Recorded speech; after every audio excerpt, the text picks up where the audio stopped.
Est-ce que tu savais que Wolverine avait vraiment existé? On va faire la bagarre. En vrai, il s'appelait Galvarino, et son histoire elle est ultra sombre. Elle commence en 1557, à la bataille de Lagunitas dans l'actuel Chili, qui oppose les conquistadors espagnols aux Indiens Mapuches. Galvarino, c'est un des chefs de ces Mapuches, et ils se font éclater la tronche à cette bataille. Mais on joue pas au foot là, on est en pleine guerre. Et beaucoup sont capturés, dont lui. Les conquistadors ont une idée assez horrible, couper les deux mains de tous les chefs indiens. Et ils le font vraiment, hein, c'est pas une blague. Le but, c'est de faire comprendre aux autres tribus que si elles veulent pas finir comme ça, la seule solution, c'est de se rendre. Et quand c'est au tour de Galvarino, il se fait trancher les deux mains, mais il va à peine broncher. Désolé, j'ai vu mieux.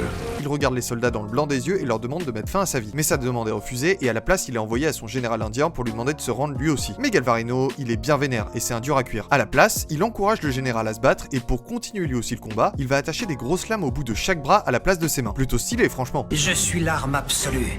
Je vais vous mettre à genoux. Et hop là, il est fait commandant et il repart à la castagne. Et un mois plus tard, ils affrontent les troupes du gouverneur Mendoza et encore une fois, ils se font exterminer. Bon, après, Galvarino, il va quand même se battre tout seul contre toute la garde rapprochée de Mendoza et même tuer le commandant. Mais ça va pas suffire, il se fait capturer et cette fois-ci, il est pendu. Envoie la potence à un innocent qui a jamais fait de mal de son existence. Et après lui, pendant près de 300 ans, les Mapuches vont résister aux envahisseurs. Ah, je vous ai dit, c'était des durs à cuire, hein, fallait pas les chercher. Ça te dit d'autres légendes dans le genre ?